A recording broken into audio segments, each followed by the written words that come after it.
एक गांव में किशन नाम का एक मूर्तिकार रहता था। किशन बहुत ही सुंदर मूर्तियां बनाता था। वो मूर्तियां देखने के लिए उसके घर पर बड़ी भीड़ जमा होती थी। अरे देखो भाई, ये मूर्ति कितनी सुंदर है ना। हाँ भाई, ये सच में बहुत सुंदर है। ऐसे ही कुछ दिन बीत गए। किशन के घर के बाहर गांव वालों की भीड़ कम होने लगी। किशन का मूर्तियों का व्यापार भी ठप हो गया। हे भगवान, ये क्या हो रहा है। पहले तो मेरे घर के बाहर गांव वालों की बहुत भीड़ होती थी और अब मैं दिन भर में एक भी मूर्ति नहीं बेच पाता हूँ। कोई मेरी मदद करो, मुझे आसरा दो। तभी किशन के कानों पर एक थकी भागी सी आवाज आती है।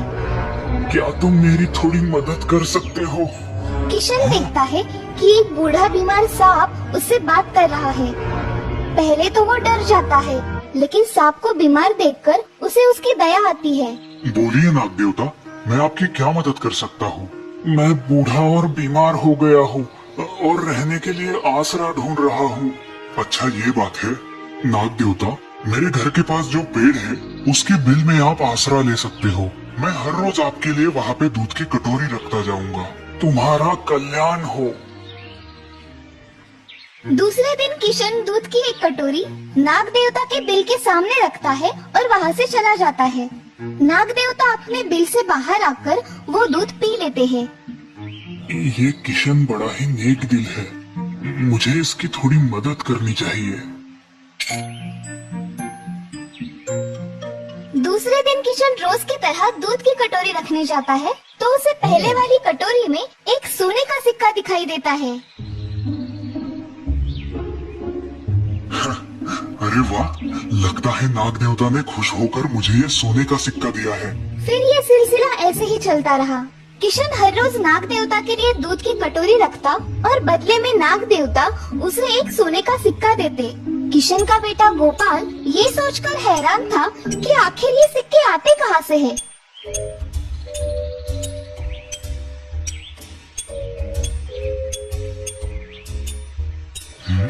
बेटा गोपाल, जरा काम पर ध्यान दो। तुम्हारा काम पर बिल्कुल ध्यान नहीं है। जी बाबा। बाबा सुनो ना। क्या हुआ बेटा? बाबा, आप रोज हाथ में दूध का कटोरा लेकर कहाँ जाते हो? अच्छा तो ये बात है, तभी काम में ध्यान नहीं है तुम्हारा। कोई बात नहीं, कल मेरे साथ आ जाना, तुम्हें पता चल जाएगा। ठीक है बाबा। दूसरे दिन किशन और गोपाल उस पेड़ के पास पहुँचते हैं। किशन दूध की कटोरी वहाँ रखकर वहाँ से निकलता है, मगर गोपाल उस पेड़ के पीछे छुपकर देखने लगता है।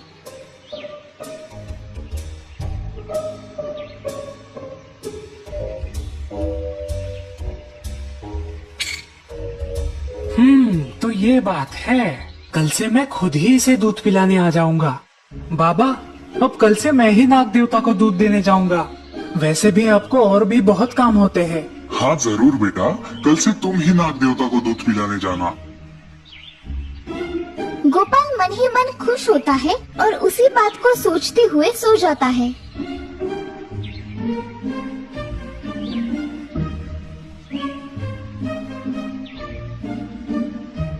वो अपने सपने में देखता है कि उसने उस बिल के सामने खुदाई की और ढेर सारा सोना पाया। हैं? इतना सारा सोना?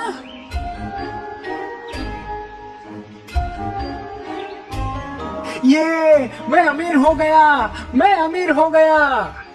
ये आवाज सुनकर किशन गोपाल के पास आता है। अरे बेटा क्या हुआ? क्या तुमने कोई सपना देखा? जी कुछ नहीं पिताजी, बस यूं ही। आप जाइए, सो जाइए।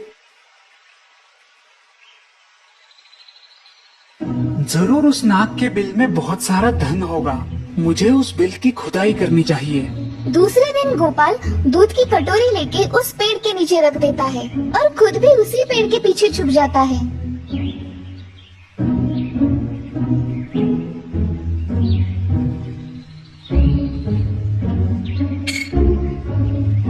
हाँ अच्छा। पहले मुझे इस सांप से निपटना होगा।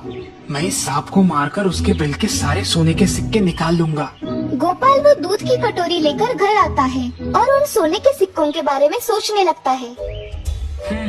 अगर मुझे उस बिल में से वो सारे सोने के सिक्के मिल जाए तो मैं अमीर बन जाऊंगा। दूसरे दिन रोज की तरह गोपाल दूध की कटोरी पेड़ के नीचे रखता है और फिर एक बार पेड़ के पीछे छुप जाता है।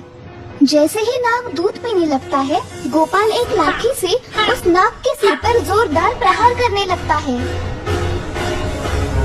गोपाल की इस हरकत से नाग देवता को गुस्सा आ जाता है और वो गोपाल को डसते हैं। गोपाल दर्द से चिल्लाकर नीचे गिर जाता है। गोपाल की आवाज सुनकर किशन दौड़ते हुए वहाँ पर आ पहुँचा।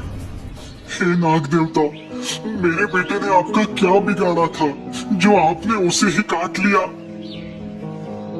देखो किशन, तुम्हारा मन बहुत साफ है, इसलिए मैं तुम्हें रोज एक सोने का सिक्का देता था और तुम भी उसमें संतुष्ट थे। तुम्हारे मन में उस सोने के सिक्के को लेकर कभी कोई लालच नहीं आया, लेकिन तुम्हारा बेटा बहुत ही लालची था। उसने सोने के सिक्कों के लिए मुझ पर प्रहार किया और मैंने भी मेरी जान बचाने के लिए उसे डस लिया। इसमें मेरी क्या गलती है? अब मैं यहाँ पे नहीं रुक सकता। किशन अपने बेटे की मूर्खता पर रोने लगा। उसने नाग देवता से माफी मांगी, लेकिन नाग देवता वो बिल छोड़कर हमेशा के लिए वहाँ से चले गए।